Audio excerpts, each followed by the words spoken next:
Lingkaran setan Ferdy Sambo bocor.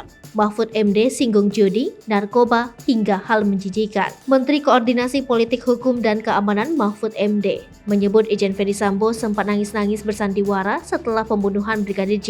Adapun momen Irjen Ferdy Sambo nangis-nangis bersandiwara itu dilakukan sang jenderal di hadapan Komisi Kepolisian Nasional. Setelah pembunuhan Brigadir J, Irjen Ferdy Sambo sengaja mengundang Kompolnas ke kantornya di Mabes Polri untuk melancarkan sandiwara pertama pembunuhan anak buahnya. Selain nangis-nangis di hadapan Kompolnas, Irjen Ferdy Sambo kemudian memulai narasi bahwa pembunuhan Brigadir J ini dilatar belakangi masalah dugaan pelecehan terhadap istrinya Putri Chandrawati. Hubungi anggota DPR setelah bersandiwara di depan Kompolnas, Irjen Ferdy Sambo tak kehabisan akal. Dia rupanya menghubungi pihak lain untuk memuluskan skenario yang diduga sudah disusunnya setelah pembunuhan Brigadir J.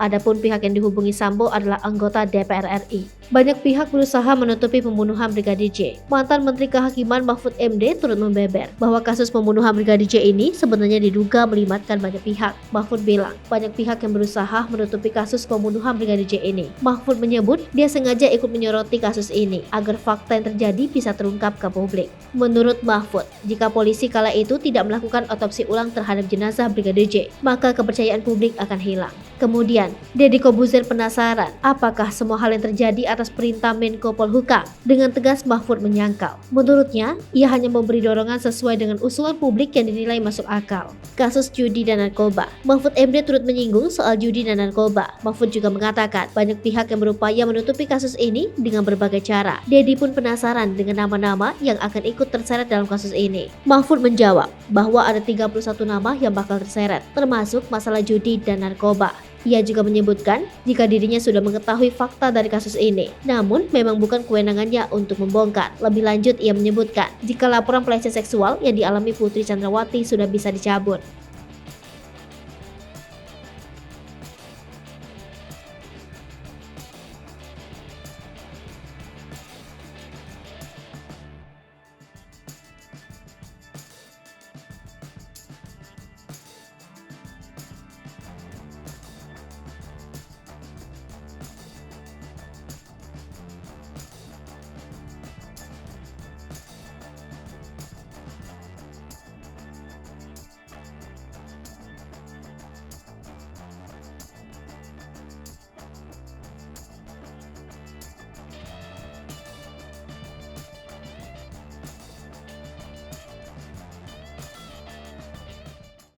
Hai pemirsa Sri Popo TV, jangan lupa komen, like, dan subscribe, serta tonton terus berita-berita terupdate lainnya